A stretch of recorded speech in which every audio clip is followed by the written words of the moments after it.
Ladies and gentlemen, welcome back to the Flex Network. I'm your host, as always, Flex Shane. Follow me on Twitter at the Flex Network 1. I'm joined again by the Grinder at Alan Seslowski. How you doing, brother? The Grinder. That's the right. Grinder. Doing well. I'm glad that our third party is back, so I don't have to carry the podcast anymore. Oh, right. Oh, just kidding, Shane. No, I'm only teasing. I'm happy that we're getting the band back together. I'll let you do the proper introduction, but how are you? Ready to go today? I'm fantastic. And to my left, or to your right, the one, the only, you guys know him as Flex Matt, back in business. How you doing, brother? Welcome back to the show. Oh, yes, back and ready to rock. I got me a new setup here. It's a crazy time in the world right now. I got my WrestleMania background here. Yes. Shouts out to WrestleMania. They got a first ever 2-day event, Saturday and Sunday. Not a single person in the crowd. It's incredible what we're going through right now, and I'm glad to be sitting here and making it back with you boys as we continue on our domination of the 2020 NFL draft season, rookie draft season too, as you would know. Absolutely. You know, I heard an interesting take on wrestling today, or on from a guest that Joe Rogan had on, and we don't need to belabor the point, but he said wrestling is not fake; it's real. It's that the outcomes are predetermined, but the actual physical fighting is real. I thought that was an interesting take on wrestling. So. Oh yeah. I'm literally looking out my studio door here into a full size wrestling ring in my garage. It is a hobby of mine, but yes, I would like to take any one of you that think wrestling is fake inside of a wrestling ring for just a moment's time. Because there are literal boards, just wood and some foam padding that separates these guys 16 feet up, slamming on their backs, and it's a car wreck. It's like a car wreck that goes on every single time. So yes, wrestling's 100% real, outcomes predetermined, but that doesn't mean it's not exciting. And look at this. It's one of the only sports that you can watch on TV right now. There's like 4 shows a week live. Still going right now in the midst of this coronavirus. I can hear the people clicking off right now that tuned in for Rookie Talk. I can hear them clicking off. I can see it. I can see them clicking on. For all those people who want to talk a little bit more and listen a little bit more about wrestling, we do have our wrestling podcast, the Flex Network WrestleMania podcast, hosted by Flex Mike. But let's move on to these rookies, okay? It's my first time back. I'm ready to dig into some rookies here. I'm just so excited about this draft class, Shane. What do you think? Oh, this is going to be an exciting draft class. So essentially what we want to do today, ladies and gentlemen, is we're going to help you navigate the first round of your rookie drafts. Now, I'm just going to preface this by saying, for all the people who have listened to our show, you know devoutly that we are super flex players and tight end premium players. For interest of the mass, we are going to simply do a non-superflex rookie round one, knowing essentially that your Joe Burrows, your Tuas, your Justin Herberts, they're going to go as probably the top 1, 2, 3, or maybe Herbert falls to a 5. But for simplicity, because we like to talk about the skill players, that's how we roll here. We like to flex on our leagues. We're going to talk about the skill players, and we're going to we haven't discussed our rankings yet, so we're going to kind of wing it here in terms of we don't know where everybody else is going to place the players, but I'm going to throw it to Flex Matt to pop his rookie cherry and tell us who he has at the 101 in rookie drafts. So again, the 101, is a very coveted position to have in any dynasty league. Everybody talks about how, you'll have just tremendous trade value, even in a non-super flex, right? Non-super flex, you still have so much value there at the 101 with these top RBs, which is clearly the Nuts 101 is an RB. This year, 100%, as it should be almost every single year. But is this potentially the year, that a quarterback could come off at 101 in a non-super flex here? Tell me. Tua is a generational talent, okay? Those in the dynasty community are very, very high on Tua, even if he's got to sit for a year. Think about it. You could be drafting Russell Wilson this year. The short answer is no, and for all the obvious reasons is that, I mean, even if Tua was healthy and he's, there's question marks around his health, which immediately knocks him out of the first round in one QB leagues.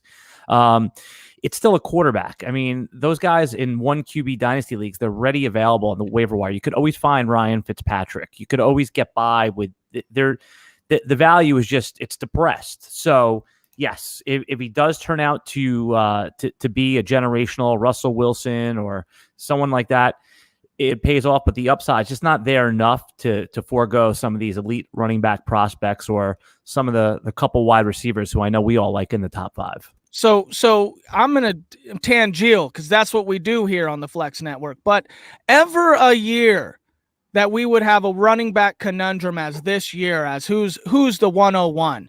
Now, there's a lot of dynasty narratives this offseason says, and Shane both. There's two very big narratives, and they are comprised with the number one wide receiver that'll be drafted in the NFL draft, but potentially not drafted in the rookie drafts.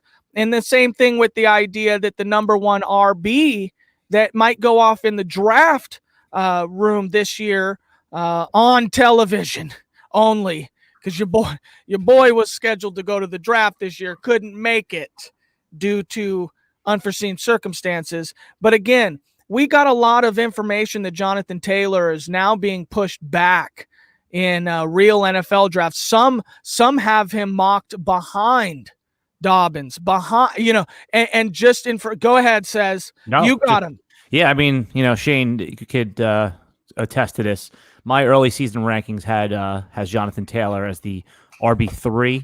I'm not going to move off of that. I mean, it would take a landing spot beyond great, and we'll get into it. But Taylor for me is going to be my third ranked running back, and we'll get into the reasons why. Well, okay, so Jonathan Taylor comps out closest to Saquon Barkley, as has been athletically. Okay, I'm not saying he can catch the ball like Saquon. I'm not saying this. Okay, I'm just throwing the narrative out there. Okay, now obviously Georgia, everything they can pump out the RB position, Gurley, Chubby. Okay, next year as well, and we'll get into that later on. Okay, but Swift, I know, says that you love Swift. You love him. Okay, and everybody's mocking him to Kansas City. Okay. If Swift goes to Kansas City, does he not have the potential to be the greatest running back alive? That's my pick at 101, says Swift. Tell me what you think about it. Shane, you want to jump on this one first? Oh, am I still in this podcast? Oh, I didn't know. Oh, sorry. I'm just keep going. I was just going. No. Okay, listen. DeAndre Swift is special. We talked about it, I think it was a couple of weeks ago. Like, the thing that kind of differentiates a DeAndre Swift versus a Jonathan Taylor, well, I still have Jonathan Taylor as my 101, but what makes DeAndre Swift in the conversation, and the fact that this is a conversation, is because he is a special type player. So, I mean, you talked about how a guy like Jonathan Taylor has been comped to a Saquon Barkley. He's also been comped to a guy like Ezekiel Elliott. So essentially, it's an every down type of player. One of the, I guess, question marks for a guy like Zeke coming out of college was, can he catch the ball? And it's the same sort of narrative that we're hearing with Jonathan Taylor. Can he catch the ball? Well, there isn't really that discussion whatsoever with DeAndre Swift. He's special. He's the kind of player that you get the ball in his hand and he's going to make a big difference. So last year he had 24 total receptions. The year before that, 32 total receptions, over 200 yards each season, almost 300 yards in his 2018 season. You talk about special. DeAndre Swift is a special kind of player. So if you've got him as your 101, I think it's a conversation. I don't hate it. I wouldn't do it.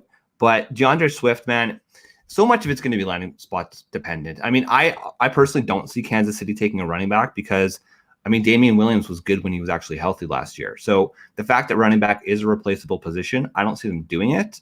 But Alan and I joked about how it's a wet dream for any fantasy player if a Jonathan Taylor was to fall to Kansas City. The same goes for DeAndre Swift, man. I mean, they're both special players, and I mean, really, it's kind of pick your poison, right? Do you think Kansas City, guys, is going to take a running back at pick 32, the last pick in the first round, or are they going to wait till pick 63? That's the very end of the second round. Where do you think is the more likely spot for them to take a running back?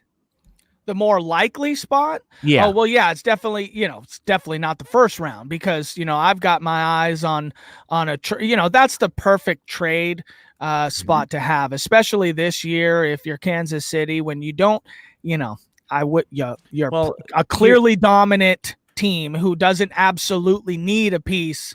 They're not lacking in one special position. So I have somebody trading up for Jalen Hurts end of the first round. Yeah, here's the problem with waiting to pick 63. If they make a trade out and they get an early second, that's great. But if they wait till pick 63, just by some of the mocks I've looked at and the way I've eyeballed the draft, the top premium 5 running backs will probably be off the board by then. So they'll be looking at someone like Eno Benjamin, a specialist, someone that doesn't profile as a grinder, as an every down back. So Keyshawn Vaughn.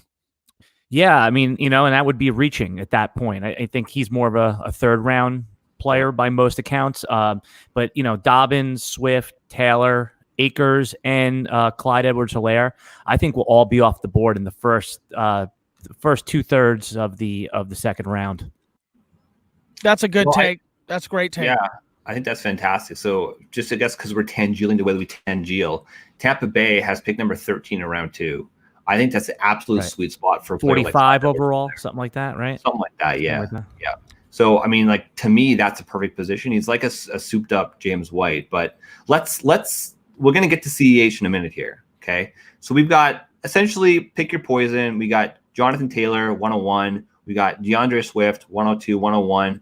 Al, who would you have at the 103 position? Yeah. For me, it's a no brainer. It's J.K. Dobbins. And I wouldn't, honestly, I can't make a bad argument. If we were drafting before the landing spots, I think this year more than any landing spot is really going to shuffle this top tier up a little bit.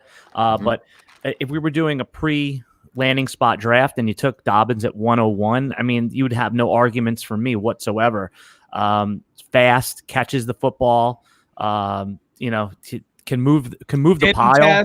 Didn't test at the combine. Yeah, do you really? Again, I don't think you really need to. The testing isn't as important when the tape was that dominant. I think I heard Matt Waldman make this point on a podcast, and it really struck home with me. It's like the combine testing and the tape, when they match up, then that's when you have a meaningful metrics. But when they're in conflict with each other, or one's missing, and the sample, the magnitude of the sample is large enough, then don't overthink it. Like, you remember how everyone was overthinking Dalvin Cook's poor metrics and poor athleticism testing, but what you saw on tape was an elite running back. And what was he when he got to the NFL? An elite running back. So it's only when that's a different situation than we have this year, though. Dobbins didn't test it because he was nursing an ankle injury. I'm not really talking about Dobbins. I'm really talking about another player that is in everybody's consensus top 5, and we're talking about Clyde Edwards. Okay, when we talk about tape, and then he runs a freaking slow. He's a snail. He's 4.640. He's 5'7", 200 pounds. H's a snail. He's a snail. So what do you say to that when the tape and the metrics are so far off? Yeah, from his on-field ability with the number 1 offense in college football. I'll say this quick, and then Shane can add his take, but I don't think that you were looking for a speedster when Clyde Edwards-Helaire tested. His game is pass-catching ability. He caught 55 balls in college. That's a very, very high number. And he wide open dump-offs for a lot. Not though. Like, you look at, he played it at the slot. They lined him up in the wide receiver position. Yeah. They went after him. The guy, he's stout. Let me look at here. So Clyde Edwards-Helaire. Okay, I was just gonna here, but he still has a 32.4 BMI. So he's a short dude. He is only 5'7", but he's still rocking 207 pounds. The dude is thick. He's thick, baby. Yeah. If you want to, I think that His game, guys, is not speed. Like, he's not a guy that's going to bust off that 40, 50, 60-yard run. He's a player that's going to grind teams down a little bit. Like, he's got that lethal spin move. He's very fluid, agile. His change of direction is unbelievable. He has really good vision right around the line of scrimmage. He sets up the defenders in the hole. He's a really cerebral player. He almost thinks like how a quarterback thinks at the running back position. So when a team's taking him, they're not looking for that home run hitter. They're looking for just a rock solid player. And for fantasy, I mean, I think Clyde Edwards-Helaire profiles as a guy that's going to finish as like RB15, RB9, RB16, RB7, RB10, those type of play where he gives you 12 to 16 points every week and you have him for a good 4 years. That's a majority RB1 in fantasy football right there. So we got Dobbins at 103 is what we're saying. So obviously it's going to be I think that consensus is that that's exactly what's going to happen in a non-super flex. At 1.04. Well, Matt, let me just close the loop on J.K. Dobbins real quick, okay? So one of the things, obviously, is just the fact that he played in Ohio State, right? Ohio State was a number 8 ranked offensive line, so he had the supporting cast, and you're going to get to 1.04 real quick here. But the thing about J.K. Dobbins and what's helped differentiate him is, yes, he didn't test, but back in 2016 when he went to the Nike camp before he was a college player, he tested out as a 99th percentile athlete. So you look at the fact that he was an athlete when he was still in high school, like an elite athlete, and then you saw the game tape for 3 years at Ohio State, and he beasted out. So I wouldn't worry about the athleticism. I mean, the combine essentially helps validate what we believe. We didn't get that extra validation. We're not going to get the camp, unfortunately. It is what it is. Where do you think he'll land? Stud. Where do you think he'll land, Shane? I've seen J.K. Dobbins comped as the first running back off the board. Yeah. In some mock drafts. So it isn't unheard of. It's really going to be what a team believes is going to be. And I guess one of the things that helped differentiate him over like a Jonathan Taylor is just he doesn't have the wear and tear. Now, I just want to say one thing about the wear and tear, then we'll go back over to Matt, is that I've heard that Taylor's overworked, and I just have a very different view of that. I think that what does he have, like 900 plus carries in his college career? I think that actually is a good thing. That proves that he doesn't wear down. He doesn't get dinged up. He doesn't get injured. So if I'm a team, I'm not looking for a running back. I'm looking to get through one contract on a running back and then maybe franchise the guy. So I see that as this guy is a Jonathan Taylor's made of like steel, and that the 900 carries proves that he's a 3-down workhorse. So if I'm a team and I'm looking at that as like, oh my God, that's a good thing, not a bad thing whatsoever. Yeah, well, and you're right, because I was thinking the exact same thing. You know, really, when you're drafting a running, like, why draft a running back that you're going to, like, oh, well, I'm going to wait on him for a year. It's like, well, geez, man, the prime of these guys' careers are within the first 5 years. And like Cez said, somebody like a Jonathan Taylor shouldn't be slipping in NFL drafts. I mean, he's a guy that when you draft him, he plugs directly into whatever you're doing on the offense. For 20 carries a game, and so Jonathan Taylor, yeah, you're right. I'm looking for that. If I'm looking for my first round or a guy I potentially can move up in real NFL drafts. At 104, it's not time enough here yet to go and grab a wide receiver. Just not. But landing spot that's been a big point of contention this year is that guys like AJ Brown slipped in rookie drafts because he was going to Tennessee, because what was the narrative, Shane, is that he wasn't going to be able to catch any balls. There was no offense. Who's going to throw the damn ball? Nobody knew. Who's going to throw the ball? Exactly. So when we allow guys to slip and fall due to draft spot, draft location, it's a crazy thing. Generally the cream will rise to the top. And that's how I feel about it. So I have not been happy with Cam Akers lately in his mock position. Some people, I've seen him in the second round to Green Bay. Some people have mocked him to Atlanta. Man, if these guys sit behind Gurley for a year, it's just, kind of a little bit of a sketchy situation. Maybe he sits behind Aaron Jones for a year, maybe another year. But what if he never gets the opportunity? What if guys like Gurley, come back this year? Aaron Jones stabilizes his position as an RB1 in the NFL. And then you got guys like Cam Akers sitting behind him. And what do they do? What do they make him? A change of pace back, which is fine. He can catch the ball, but I'm still taking his athleticism and his opportunity to go and feast on one of these. Cam Akers to the Seattle Seahawks. Do you love it? Don't hate it. Because you've got Chris Carson and Rashad Penny there. Why would you ever feel the need to draft somebody like Cam Akers? Who is that? Who's that guy? Rashad Penny. Oh, right, him. Okay. Yeah. You forgot about him. You forgot about him already. Well, the Seattle Seahawks forgot about Rashad Penny long before I forgot about him. Yeah. So, you got another comment here. Is it Saper Stud or Sapper Stud? You don't have to let me know. But yeah, he says he loves it for the Hawks. Because ideally, let's say the Seahawks want to go up and grab a Jonathan Taylor.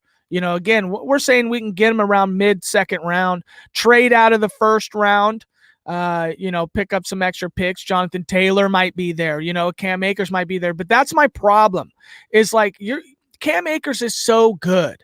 He was literally like that stat that was out there on the Twitter sphere was that Cam Akers got touched like minus 1.9 yards. It's like, or something like that. Like he never averaged getting touched behind the line at like -2 yards.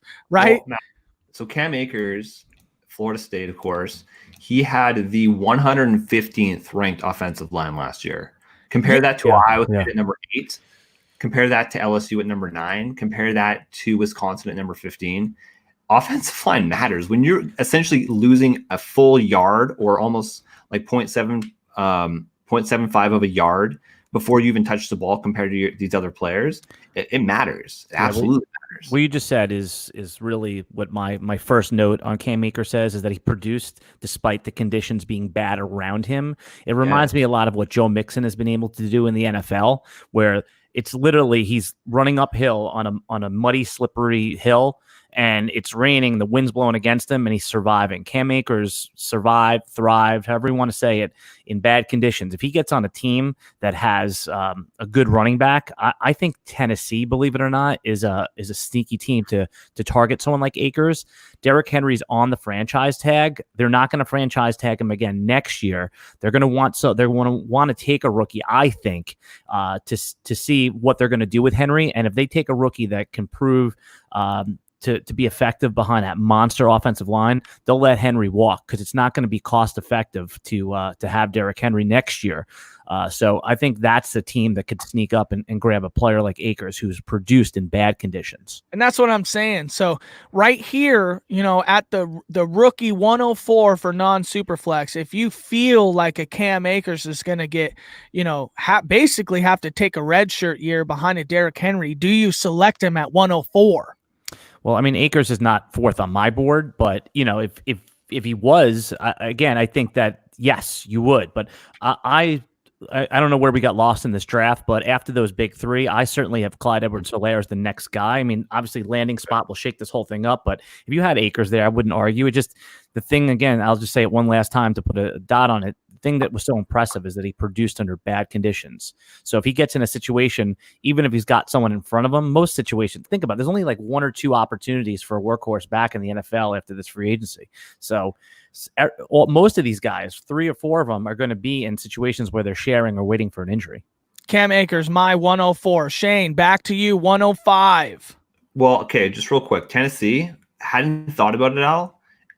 They've got the 29th pick, so essentially end of round 2. Mm-hmm. I could absolutely see them if Cam Akers falls there. Yeah, drafting a guy like Cam Akers. So my number 5 is actually Clyde Edwards-Helaire. I like Cam Akers just because I think that he is more of a 3-down type of back compared to a Clyde Edwards-Helaire, whereas CEH is more of a specialist. I would love to see him in Tampa Bay. I mean, he's like a souped-up James White. We've seen a player like Tom Brady take advantage of that. Hell, I mean, even a team like Indianapolis, although they don't have a ton of picks, if Clyde Edwards-Helaire does happen to fall to the second round, they've got the second pick in round 2 and the 12th pick in round 2. I could absolutely see them falling to a team like Indianapolis. And Phillip Rivers loves to use his running backs out of the backfield. For whatever reason, they don't love Marlon Mack. They don't throw him the ball. Unfortunately, that would pretty much eviscerate Nyheim Hines in all of our dynasty circles. But CEH is a better player than Hines, I'd say. Mike Goff, a friend of mine from one of the leagues I'm in, makes a good point that Clyde Edwards-Helaire has not been optimal pass protection, and we know NFL coaches, right, guys? What's the quickest way to get benched is to whiff on a block. So that's a really strong point. He's a third down back, right? So you're not going to need him to pass block because he's going to be the one catching those passes. You know, the first time Tom Brady gets creamed, and it's Clyde Edwards-Helaire's fault. That could be all she wrote. But that's what I'm trying to say here is that a guy like CEH, he's not going to have 3-down capabilities, at least not to start, right? Yeah. You can learn pass blocking ability, but he's not a big dude. He's 5'7". Yeah, so, but he's stout. But he's stout. He's stout, absolutely. Yeah, and I think, Ray Rice was about the same size. Maurice Jones-Drew was a little more stout, but the same size. I think those guys could thrive. And I disagree a little bit that Clyde Edwards-Helaire can't play on the early downs and be between tackles for all the reasons I said earlier, that he's able to diagnose and dissect the line of scrimmage like no other. And somebody had brought that to my attention, and then I went to go check that out. And I was able to see it, as we all become accustomed to learning and reading tape a little bit better. Each year I do it, I get a little bit better at noticing what I'm supposed to notice.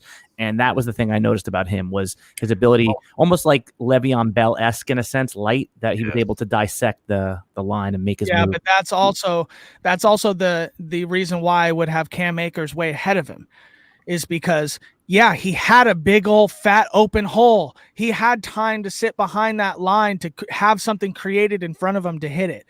You put Cam Akers on the same team, I feel like you have $200 to 300 all-purpose yards more, and you would be talking about him more in the top 2 category. I think the notch for Clyde Edwards-Helaire is the fact that he's played in a pro-style offense, so he knows what it takes, right? But at the same time, we talk about the quality of the team around him. Over and above, like Cam Akers just having a shitty offensive line, is the fact that Jamar Chase, Justin Jefferson, these were elite-level wide receivers. So you couldn't exactly stack the box against a guy like Clyde Edwards-Helaire. So, it makes a difference, right? Says number 6, 1.06. Yeah, at that point of the draft, those running backs are off the board. You got to take a shot at CeeDee Lamb, right? That's the guy with the highest ceiling. Jerry Jeudy probably is a little bit safer. Who knows? But just based on the type of routes that he runs. But if I'm there and CeeDee Lamb is there, and I don't care if he's on the Jets with Adam Gase or whatever it is, this guy looks like the best receiver in this class. And if you were pairing him up with all the receivers, knowing what you know now with the sophomores, if you were ranking the sophomores and the rookies together, I still think he'd be in the top 3 or 4, sight unseen. So at that point, for all the reasons that every podcast has expressed, CeeDee Lamb looks like a real player that can twist and contort his body, similar to Shane's favorite guy, Hopkins, to make the catches. So that would be my guy. That's exactly a good comp is Hopkins. Obviously not in size. CeeDee Lamb is a little undersized. That's the whole reason why he's not kind of hailed as this generational first rounder that would even be in the 2014 class. Is just because he was generally mocked at 185 pounds all year. He's coming up. Obviously, the frame can fit more. And this is something, too, that we have to bet on this guy in his talent, in his ability to accept the game. Because a guy that's 6'2", 185 to 200 pounds, even at a Division I weightlifting program, it's not the pros. It's not NFL. You're not getting paid to do this as your day job. You're still smoking weed, probably, drinking with the boys, By the way, I'm laughing at Mike's comment about Gase. The guy, you talk about a Jet fan who hates Adam Gase. I mean, they all do, himself included. But that is, Mike Goff he's one of these guys that literally his soul crushes at the thought that the Jets will just never be good with Adam Gase. He just hasn't. He hasn't gone into the acceptance phase like most Jets have. Adam Gase is horrible. He's just bad. Yeah. Sorry. Hey, listen, nobody wants that cokehead as their NFL head coach, okay?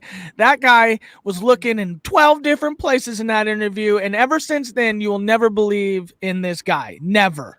I mean, that's probably got to be the very first thing that he says to a new NFL team that he's the head coach of. Listen, guys, let me tell you what was going on here. These thoughts do not express the viewpoints of the Flex Network, but are those solely of the proprietor.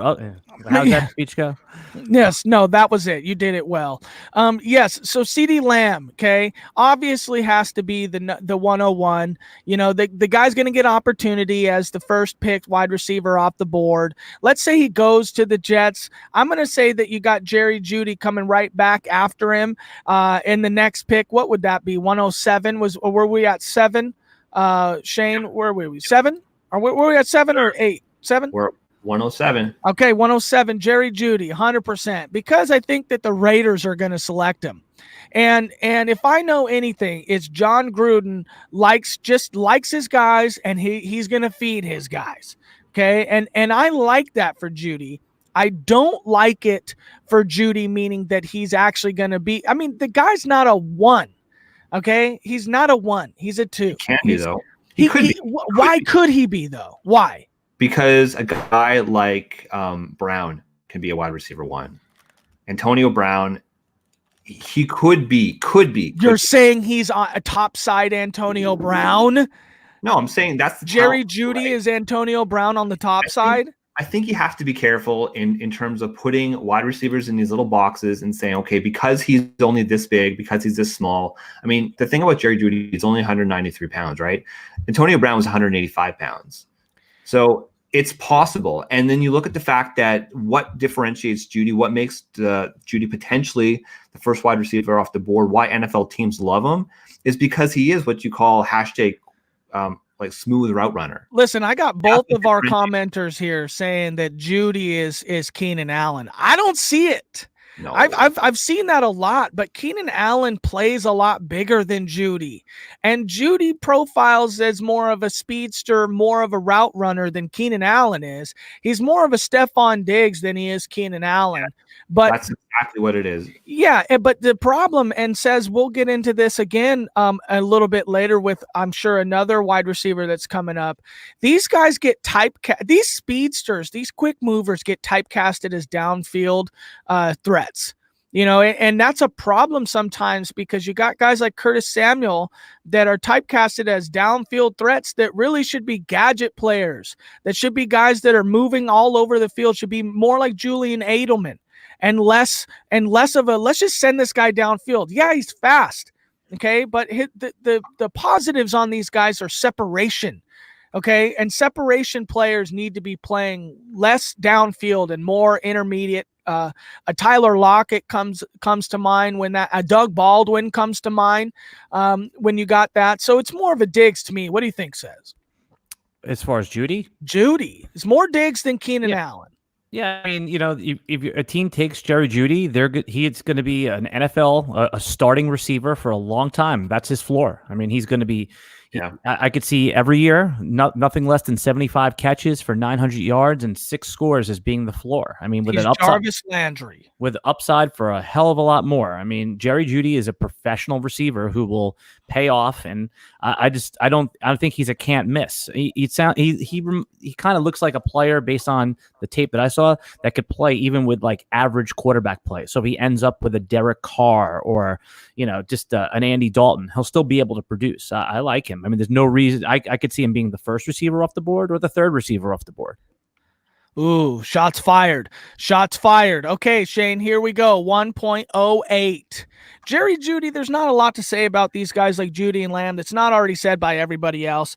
Judy's an amazing route runner. He's got more NFL type skills than CD Lamb does. But if CD Lamb can grow some size, grow some dominance, and maybe get a little faster, CD Lamb obviously has the more outcome to be just a real prolific wide receiver one, versus I think Jeudy will settle down into that Diggs role where he will be at times the best wide receiver in the league, but also at times if he's not getting the ball in space, you might not see him in some weeks. So that's why I'm thinking. Go ahead, Shane. 108 here. This is where it gets to be a little bit tough here.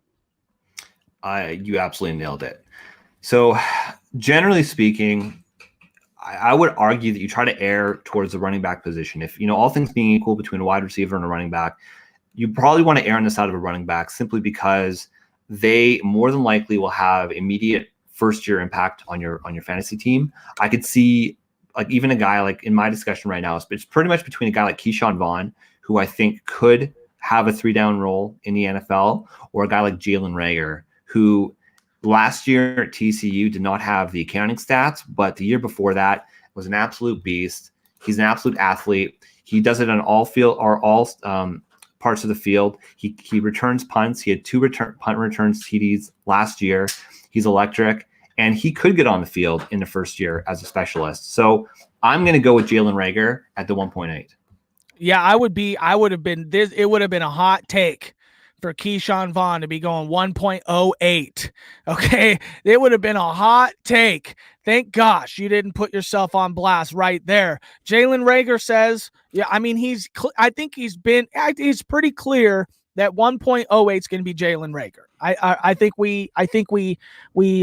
it's pretty consensus at this point. What do you think? Yeah, I mean, I don't have him there, but I can certainly understand. God, Says is just the biggest wet blanket you ever seen in your life. Every time you have a take, I don't have this. I love Al's take. I love it. Tell me why. Al's takes, because he doesn't give a shit about what anybody else thinks. Al looks at the tape, he looks at the statistics, he says, "This is what I believe." Right. And more often than not, he's actually right. Oh, I get him wrong too, but thank you for saying that. But yeah, no, I mean, this is the thing where if you're picking 8th in your fantasy drafts, rookie drafts, is that the way I have it tiered is pick 8 through pick like 16, and then Superflex like to pick 20. It's very similar. I don't think at this point that I'm able to distinguish enough. I like I said, I don't have Reagor there. I have. Okay, so what do you have at 1.08? Here I have him a few spots back, but there's no reason why I can argue why he's, I've seen Reagor fly up and down the pre-draft rookie boards. The team who I'd like, and I'll tell you who I have at 8 in a second, but the team who I would like to see take Jalen Reagor would be the Jaguars in the second round. I think they would really benefit by having him. And in which case, again, I think that he would still float between pick 8 and 15, but you don't. So the guy who I would have there at that point, I'm a little bit early on this player, but I think Denzel Mims belongs there, and I know he'll probably fall to the second round of a lot of rookie drafts. But if I have 108 and that's my next pick is 208, that's the guy I'm going to take. I mean, he impressed at the combine. He has a wide catch radius, and he just looks like a freak after the catch. Like he reminds me of after he gets those short slants, taking it to the house like Odell Beckham. If Green Bay takes him in the first round at like pick 30, I mean, I don't see why he shouldn't be the 4th wide receiver off the board. And the other guy who I keep flipping, I've told Shane about a couple of times, is I'm in love with Henry Ruggs, man. I think that he probably will have not the injury risk of Will Fuller, but the type of impact in fantasy Will Fuller does, where he wins you weeks by himself. But Al, when the hell are you going to know to start Henry Ruggs? Again, so that's a great point. So with those type of guys, some people when they do their fantasy Ruggs truthers coming out right now. They're happy. When they have their wide receiver 3. A lot of fantasy players like to have like a safe guy in there that gets them 8 to 12 points a game.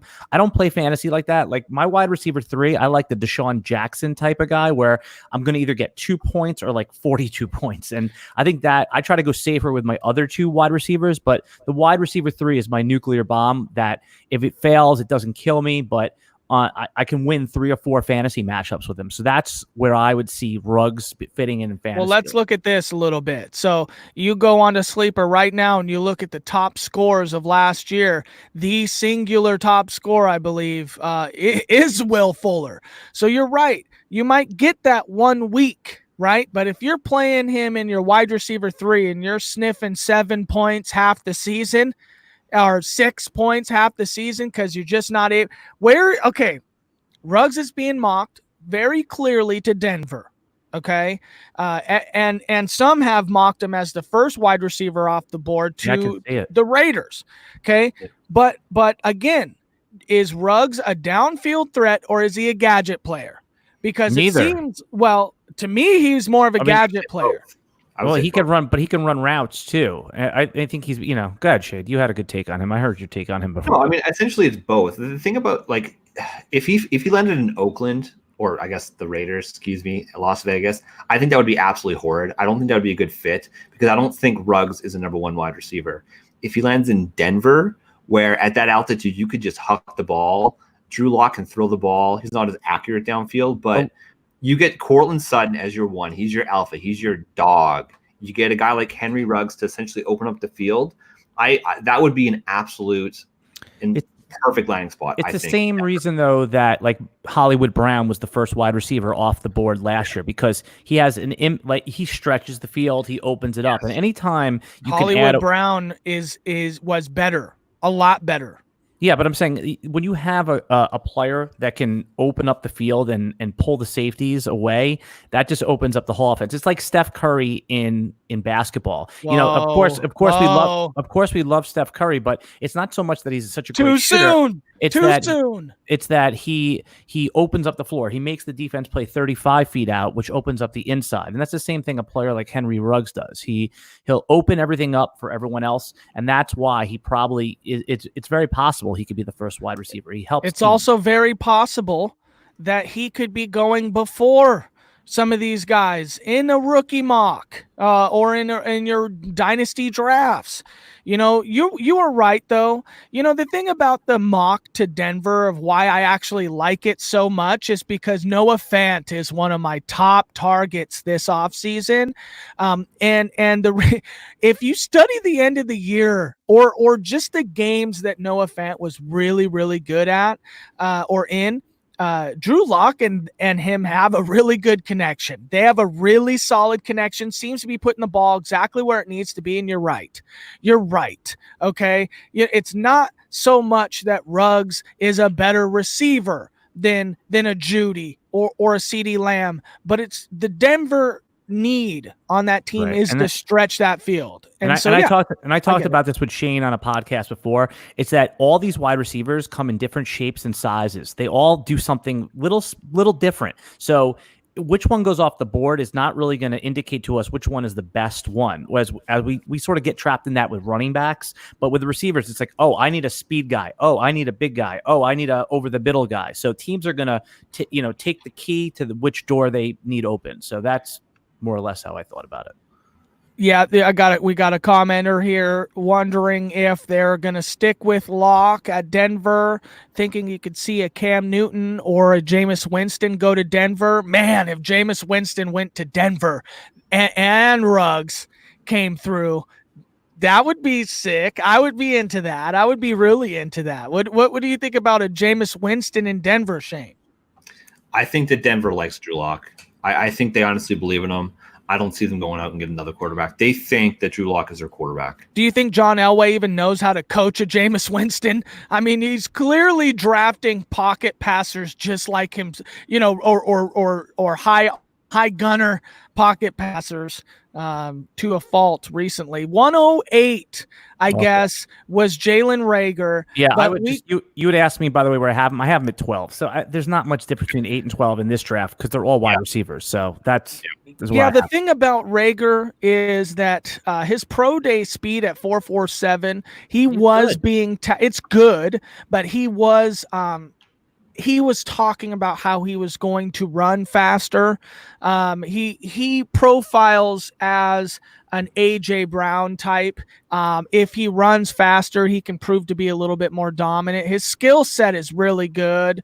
His player profiler comp is Christian Kirk, who we love here. I don't think Cez likes him as much as us, of course. No. You know me. I've been out on Kirk since day. I don't see it. So.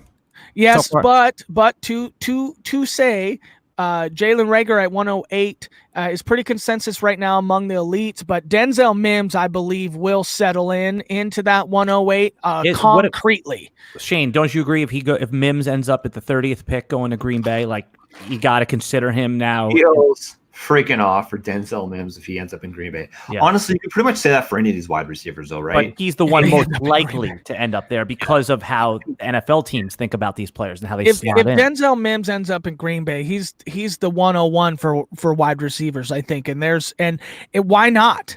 Why not? You like Denzel Mims and you don't? Okay, you like Sam Darnold and CeeDee Lamb for the next 5 years, or Aaron Rodgers and Denzel Mims with the tutelage of Devontae Adams, okay, with Aaron Jones. Yeah, that's a good question. Aaron Jones. I guess the difference between Judy and Lamb going to Oakland and the Jets, maybe in year one at the Jets, you could argue that Jamison Crowder is going to be the wide receiver 1. But moving forward, whoever goes to the Jets, that player, CeeDee Lamb or Jerry Jeudy, is going to be the wide receiver 1.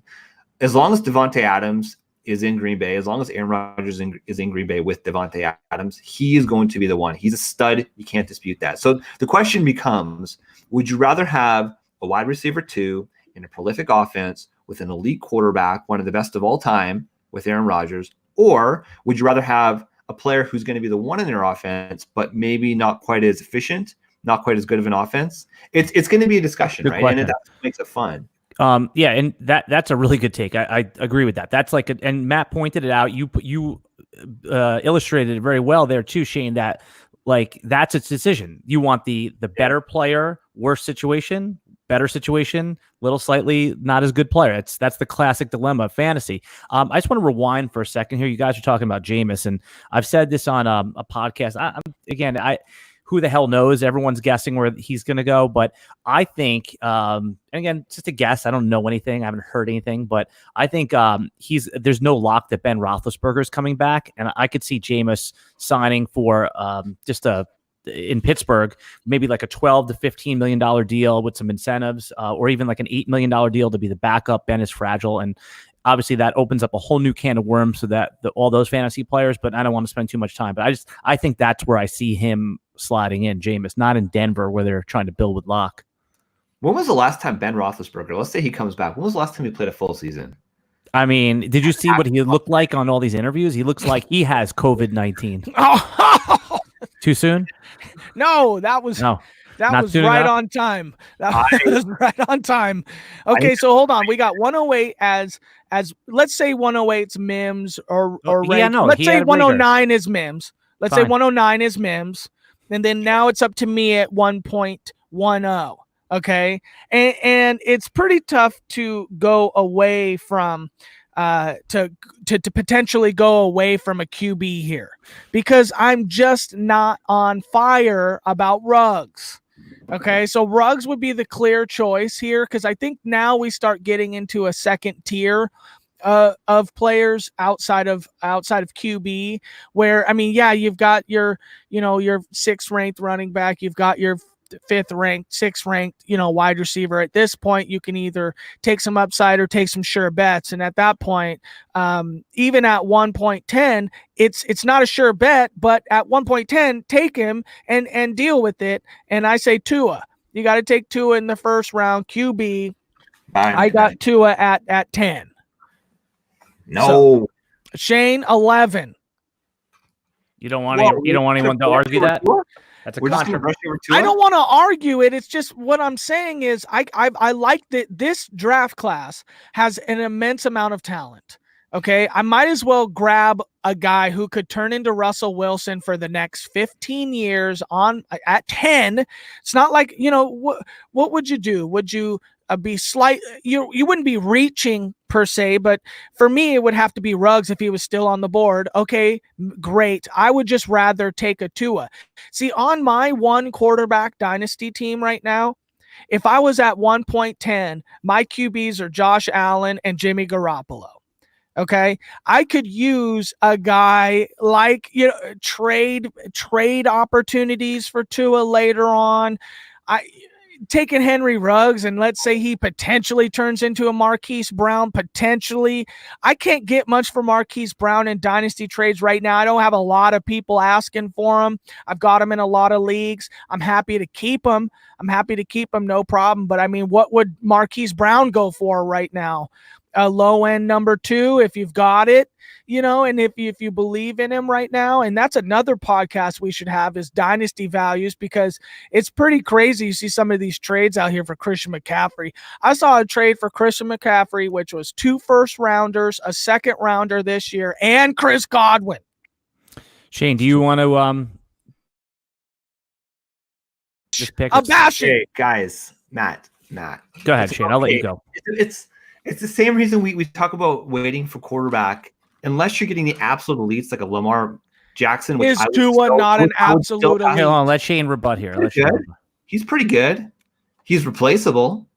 Ooh. He's absolutely replaceable. You've got Josh Allen, and you're going to go be drafting Tua over guys like Justin Jefferson, like Laviska Shenault, like a Brian Edwards, like a Keyshawn Vaughn, the guys that you can plug into your team. These guys make a difference to your team. Dude, I made the playoffs last year in one of my one quarterback leagues with Daniel Jones as my quarterback.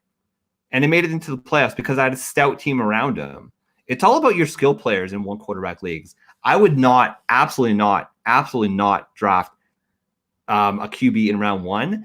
And then it's also the discussion, like Tua's saying that he's 100%, but is Joe Burrow not in the conversation here? At that point, are you going to be drafting Tua than Burrow? It doesn't make any sense to me. I would rather have a skill position player knowing that these QBs are replaceable, absolutely replaceable. I would not do it. It also depends on who you got on your board. Because here's the thing, when it comes to the second round, tell me that there's not a fire of trades that can be going down in the second round. So if whether I like Laviska Shenault, whether I like Justin Jefferson, whether I like Henry Ruggs, do I love them? No, I'm not in love with these guys. I am in love with a second round wide receiver. I'll wait until I can get somewhere in the 2.03 and make a play for him. Yeah, see, okay? we just had a comment here, and I was actually Sapper Stud beat me to it. I was going to say Justin Jefferson over any of the quarterbacks in one QB leagues for sure. He was going to be my next guy on the board, and we can break him down every way you want. But I listen. You could end up being right, Matt, for sure. It's but. We're laughing at a comment. I just saw Aaron Rodgers and a 4th for Tevin. Exactly. People would rather have Tevin Coleman on their damn team than Aaron Rodgers. Come on, man, get out of here. No, you guys. This is a case. This is a common case of. It's who do you like better? Okay, I like Tua better than just. Okay, let's say it's Ruggs. Okay, because remember, guys, you would have to. Would you not agree that Ruggs would have to go before Justin Jefferson? I mean, I would take him there, yeah. Okay, so I'm not saying you would have to. I'm just saying Ruggs would probably be the pick, right? But when you look at Tua and you look at the potential that maybe somebody needs him in the next 5 picks, again, this is like real NFL draft here.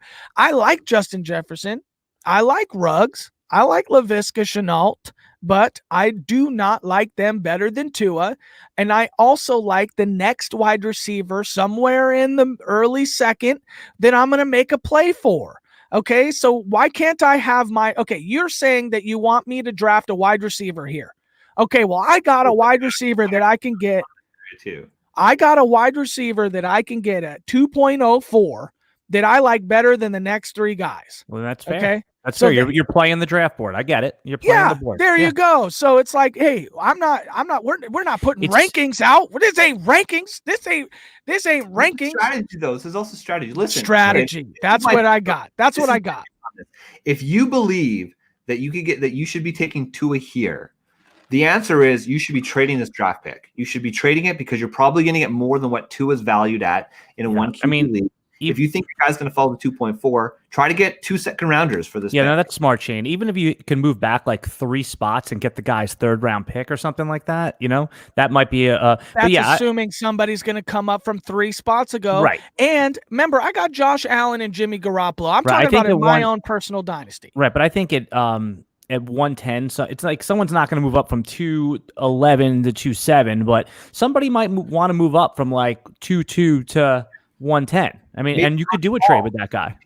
Like this podcast is a perfect example of a very back and forth player of Henry Ruggs' quality, right? So if Henry Ruggs falls to 1.9, 1.10, I guarantee you there's going to be somebody in your league that's going to be willing to trade up to get a guy like Henry Ruggs. And if you're cool to pass on it because you've got your guy that you value higher, maybe a Bryan Edwards, and you think that Bryan Edwards is going to fall into the early 1st round or 2nd round, I say you trade back, you take the picks, and you laugh. 1.11. Okay. Yeah. Shane, 1.11 here. Okay, Technically Ruggs is still on the board.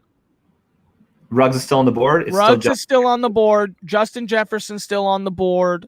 Going Jefferson, man. Jefferson over Ruggs. Ruggs is falling. Ruggs is falling, man. I don't look if Ruggs falls. If I've got like the 2.1 and Ruggs falls to me at the 2.1, that's probably right around the area where I'd be considering him. To be honest, this is just my team, right? Nothing wrong with I that. don't really want Henry Ruggs on my team because I think a guy like Justin Jefferson as a wide receiver 3 on my team has more upside. He's got the same upside. I mean, he showed it, right? The thing about Justin Jefferson, and people are a little bit reluctant on him, is just the fact that he played on LSU. He played on an electric team, but he played with a guy like Jamar Chase, who is arguably the top wide receiver coming into the class next year. He came into LSU as a 2-star prospect. He pretty much redshirted his very first season. He played 2 games, 0 receptions, 0 yards. 2 years later, he puts up 111 receptions, 1,540 receiving yards, and 18 touchdowns. He goes to the combine, and Justin Jefferson ran a 4.43. I'm just looking it up real quick here. Yeah, 4.43. So he shows that he's got the wheels. So he has shown that he's got the body. He can play big. He's 6'1", 202 pounds. He produced in a pro style offense.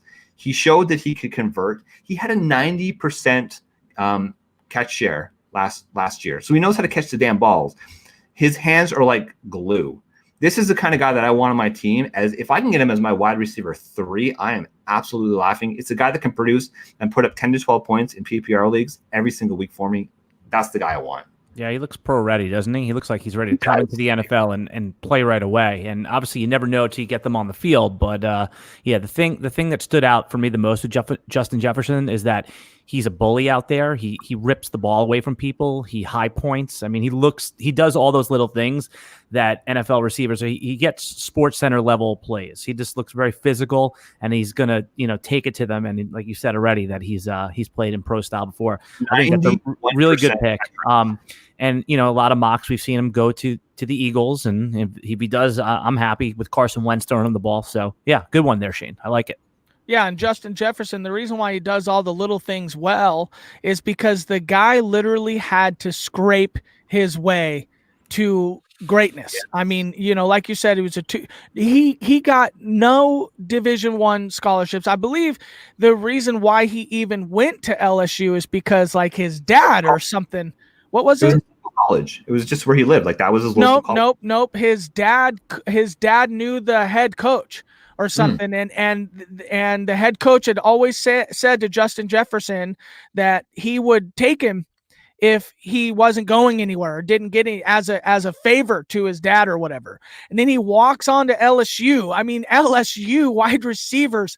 I mean, think about the type of ability you have to have just to stay on the team. and then he comes out to break out finally. I mean, I think Matt, he was born in St. Rose, Louisiana. I've been to that place. That's like 20 minutes from Baton Rouge. Like, he's a local LSU kid. No, I know he is. I know he is, but that's what I'm just trying to say is his dad had connections to the coach, and the coach, or I want to say it's his dad. It was somebody. No, that would make sense though, right? Yeah. I mean, if his dad played at LSU or was on the, had some sort of connection to it, that absolutely makes sense. Yep, I saw it on ESPN the other day. It was quite a story, actually. And then he ran like a 4.940 coming into college or something like that. Now he's running low 4.4s, right, or 4.3. 4.43. 4.43. I mean, it's not. They say he's a marvel. He's a freak. Like, how can you increase half a second on your 40 time? Like, it's just an amazing story. Says the last pick of the first round to end this entire thing. Ruggs is still there. Yeah, I mean, thank you guys for leaving Henry Ruggs to me. I would have taken him, like pick 7 or 8, obviously. And like a mock draft. Yeah, I mean, I know, I definitely appreciate it. I mean, here's my list. I'll just read it down to you. I'll be brief. He's the fastest receiver to come out of the combine in many years. Elite athleticism, explosive, off the line of scrimmage. Amazing hands. He doesn't drop the football. And he often fools the defenders with his changing of speeds. He's very deceptive. He's not straight line. He can break tackles. He's a home run hitter. He's going to be a lot of fun to own in fantasy. He's gonna win you weeks, guys. He's going to win you weeks. So the only negatives, I guess, would be that he's not extremely big. He's kind of slight, but you got to catch him first. I love this player, and I don't think he's, a lot of these guys don't hold up in the NFL. Deshaun Jackson's had some injury problems. John Ross has had some injury problems. Just from looking at Henry Ruggs, he's pretty damn tough, guys. I know when a huge linebacker hits you, things change, but I think that this is a guy that, for good reason, is getting some helium. He's going to be polarizing. He's going to have his truthers and he's going to have his detractors, but I'll be on the side of the people cheering him on. My last thing on Ruggs is would he be drafted in the first round had Marquise Brown not went in the first round last year and kind of proved, that these speed guys are 100% worth that mid to later first round pick versus, your stat mongers, because he's the second best wide receiver on his college team. Or he's the third. I mean, he could be the third best. He could be the second best route runner on his college team. I don't think that's true. I can't believe it slipped my mind. But who's the guy that runs the Senior Bowl? Nagy, right? What's his first name? Matt Nagy. No, the guy who runs the Senior Bowl. Jim. Right. Look at some of the comments he's made on Henry Ruggs. He's gotten to see these guys up close, and he thinks Ruggs is the wide receiver 1 in this class, hands down. It's not even close. Now, again, I never appeal to authority, but this guy's a pretty good authority and sees them up close. So he was in Seattle, I believe, for a number of years. Yeah, okay. I don't know his history, but when this guy, it's kind of like when there's certain analysts that say things, you take notice. That really opened up my eyes. I just think he's going to surprise a lot of people. I don't know why he's so polarizing, and I've heard that argument before that he was the third. I think he was the third most used receiver on his team, but he's definitely not the third best receiver on his team. I think he's got more. Second. I said second best. I think he's got more upside than anybody in this draft from the receiver position. There you go.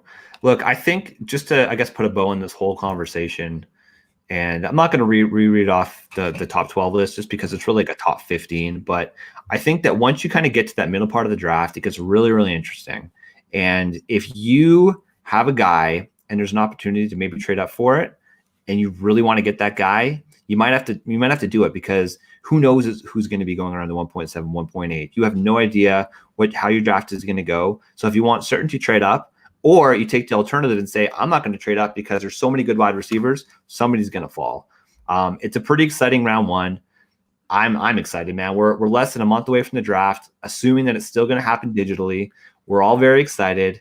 And a month or so away from our dynasty draft. Yeah. Hey, I don't want to end this on a downer at all, but guys, Here we go. I'm starting. No. This is like really like, I need to talk. No. Don't say. I need to talk to somebody who can understand, like, this idea that football could get delayed or not happen at all is starting to seem a little more real to me. I'm going to keep hope, and I'm still optimistic, but I really just, that would be one of the first things that really hit home in sports, because we love our sports, we love our fighting, we love all our basketball, our baseball, but I don't know, man, just the fact that the NFL could possibly, let's appreciate it, what we really have. And I think we all do, and the people listening to this podcast do, but wheels up, thoughts up, prayers up for football happening and for everything getting back to normal. Absolutely. Word. Alan, where can people find you? On Twitter at Alan Seslowsky, AlanSeslowsky. And they can also find you at rosterwatch.com. You've now put out 2 articles. Yeah. Congratulations, man. That's great. Thank you, brother. I'm going to be doing short articles and videos for them 2 to 3 times a week, just based on some content they're talking about, just reinforcing what they're talking about over there. So, no, I'm real excited about doing that. Love it. Matt, where can people find us? Yes, at the Flex Network 1. Also, catch us on Facebook, Twitter. We're all over the place here. And Sez's bold prediction of the year has almost came to fruition.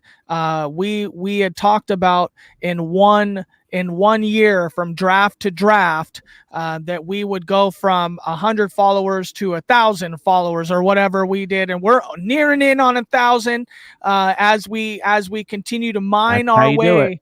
And yes, we are grinding it out. Would you trade the 109, 112, and 2021 first for Zeke? Let me think about this. So it's basically like a Denzel Mims, a Justin Jefferson, and another. So it's basically 3 prospect wide receivers for Zeke. Probably not, but I don't think if you did it, it would be bad. I'd rather have Zeke than those picks. If you're in a win this year kind of situation, which means if you got these late picks, it probably means your team is pretty good. Look, we play this damn game to win. If you can get Zeke on your team, I'm a little bit uncertain Zeke's long-term outlook, but this year he's going to be very, very good. And if you want to win this year, I would do it. I would pull the trigger. And Zeke always has that draft capital stature in trade. So just like this, you're having to potentially give up 3 first-rounders for Zeke. I mean, would you trade Zeke for the 101 right now? Who would you rather have, the 101 in a 1 QB league or Zeke? I'd probably rather have Zeke. Yeah, that's my point. Yeah, I mean, you always want to add people to your roster that don't have question marks. This year, the reason why I've gone all in on I have, we know this, but the listeners don't know this. I have the 104 or 101, 104, 106 this year, but I've got no RB1 almost. So it's you can win without an RB1 though. Well, not lately. Yeah, that's true. No, you're right. You're right. Anyway, Shane, take this away. Thank you. Yes, you can find us at the Flex Network 1 WrestleMania Day. Excited to be back. Let's keep it up. For Flex Matt, for Alan Seslowsky, for the Flex Network, we are the Flex Network.